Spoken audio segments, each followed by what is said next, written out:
Are you a current or aspiring lash artist and you feel like the market is too saturated? If that's you, continue to watch this video to the end and I'll give you the solution on how to stand out and make a change in your lash business.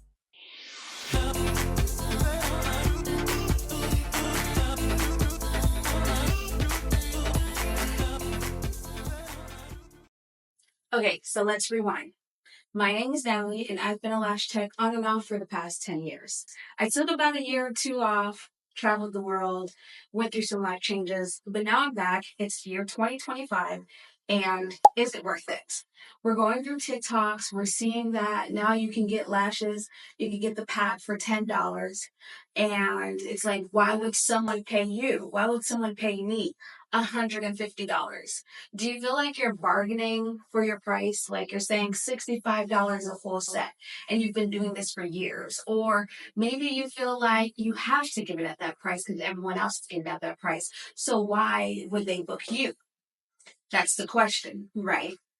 Here's the first thing I want to do. I want to change your mindset and I want to challenge you to change your mindset because what you believe is directly tied to what you'll produce. Is the market saturated? That is questionable. Some people would say yes, and some would say no. Just like fitness, just like health and wellness, just like coaching, it can seem like it's saturated. But how are people still making money in all of this? How are content creators and lash techs still opening lash salons and content creators still getting six-figure checks when everyone seems like they're doing it? It's because these people have found the key to their success. And I'm here to give it to you. So the first thing we're going to discuss is what not to do. The first thing not to do is try to go and start a new business. Most of the time when we're not making money in lashes, we'll try to go get our real estate license or start doing brows or start doing lip fillers. Just start adding services and hope that maybe somebody will book one. But what that does, it gives a perception of scatter. It gives a perception of hustler. And while hustling is not a bad thing, when you as a customer feel like you're getting hustled, like you meet a person who's going to sell you a couch and fix your AC at the same time, that's questionable. So let's not do that. The second thing to not do is to cut your prices. Yes, you want to evaluate your market area. Of course, if everyone around you is doing 65 and yours is 150, that's questionable. I still want to say cut your prices, but maybe you can reevaluate and have like a entry fee, like a new client fee or something so that they know what they're getting. Okay. The last thing I wouldn't do is give away my service for free. Sometimes when we're trying to build clients, we give away our service for free. We say, hey, you can come in, I'll do it for free in hopes that one, they'll bring people back. But here's the problem with that. Most of the time when someone gets something for free, they don't value it. Anything tied with free is associated to no value. Because if you pay nothing, it has no value. So I would stay away from doing these three things. However, here are some ways that you can stand out in what seems like a saturated market and start getting clients. Now, for me, I've done it. I've done it all. And I'm telling you from experience, I've hustled, I've bustled, I've charged less, I've charged more, I've moved locations. Maybe if I move to Houston, maybe if I move downtown, maybe if I move in the inner city instead of the outer loop, maybe I'll make more money. Has nothing to do with that. The first thing you're going to want to do is niche down. Niche, it's still questionable, but niche down. And I know you're thinking, how do I niche down? I already do lashes. There's a lot of way to niche down. You can choose your audience. And eventually, as you start to develop, you'll figure out what audience likes you the most. But to get some clarity, to get some perspective around your marketing, around who you're trying to attract, you want to niche down. So what I would recommend first thing is choosing one.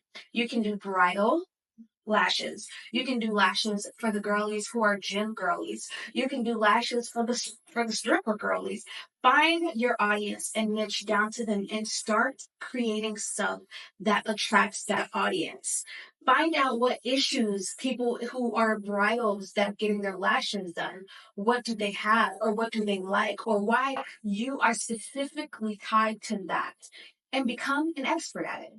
Become so good at it that the gym girlies, you'll know, like, hey, if you go into the sauna, your lashes are not going to last as long. Or if you like swimming, or if you are sweating 7 days a week, like, learn it, master it, craft it, buy the tools to make your craft even better. Like, hey, the other girls, you'll go to them, yeah, their lashes might stay, but with me, because I have this specific technique on how to do it, your lashes will last 3 weeks instead. Some way I get my client is guaranteeing them that they do not have to come back for a fill until only once every 3 weeks, meaning once a month they have to see me. Let's face it, having the issue of coming to lay down and get your lashes done for 2 to 3 hours, it may not seem like a lot to us, but for a lot of people, they don't want to lay down that long. And if you're not taking clients at 5 a.m., most people are not sleeping midday. And if they do, it kind of throws them off. So that is one way I stand out to my crowd and I guarantee them. And the way I guarantee them is not saying that they won't do something that won't allow them their lashes to come out in 3 weeks. But if it does come out within the 3 weeks, I will do it for free of charge. I won't charge them because that gives them confidence and trust in what I am selling and what I'm providing. My second recommendation kind of ties into the first, but brand differentiation. So, as Lash Girlies, we go get the picture done. We go get the brand photo shoot. We got our hands crossed. We got our tweezers with us.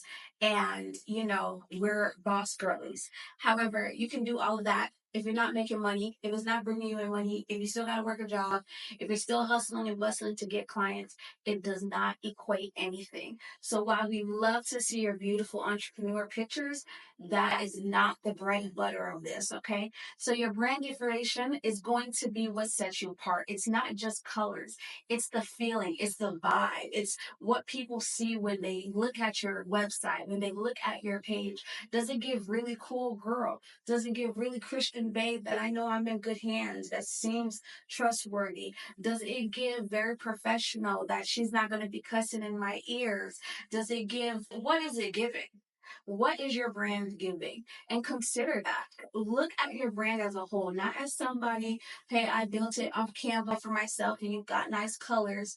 No, think about what you're portraying before you even talk to your customers, before you even talk to your potential clients. What is your brand giving? So really take the time to think about what kind of emotions you want people to feel when they look at your page. Is it fun? Is it comfortable? Is it luxury? And just side note, glitter is not luxury and cursive is not luxury. So what vibe is it giving? And stop following all the trends. There is times and places to pick up trends, but sometimes we see one lash tech do it, so we go do it that lash tech. We see the next lash tech do it, so we go do it. And then we get frustrated that it's not working for us when it probably didn't work for them, but you'll never know because they made it look beautiful on social media and they're struggling, you're struggling. Now you're both discouraged because you're not seeing the results that you wanted. So stay authentic to yourself. Try not to follow every trend. Of course, use the 5 pillars of marketing when creating it. However, um, try to find your own vibe. What stands you apart? What makes you unique? What, no matter where you are, what makes you unique to make clients want to come to you? And step three, last and final, which we all know, but I don't think we really grasp the concept of marketing. And that's innovative marketing. Try different things until something works.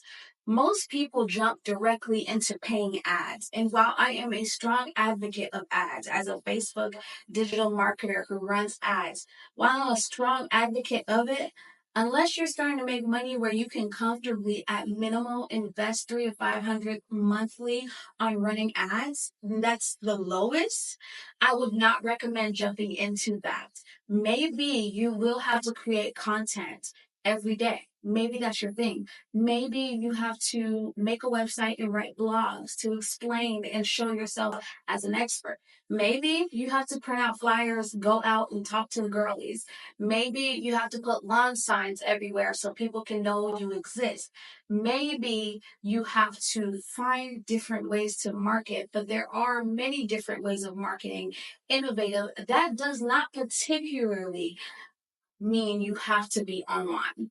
Because I know a lot of us are afraid and we think we need the nicer camera, we think we need a studio, we think we need a team.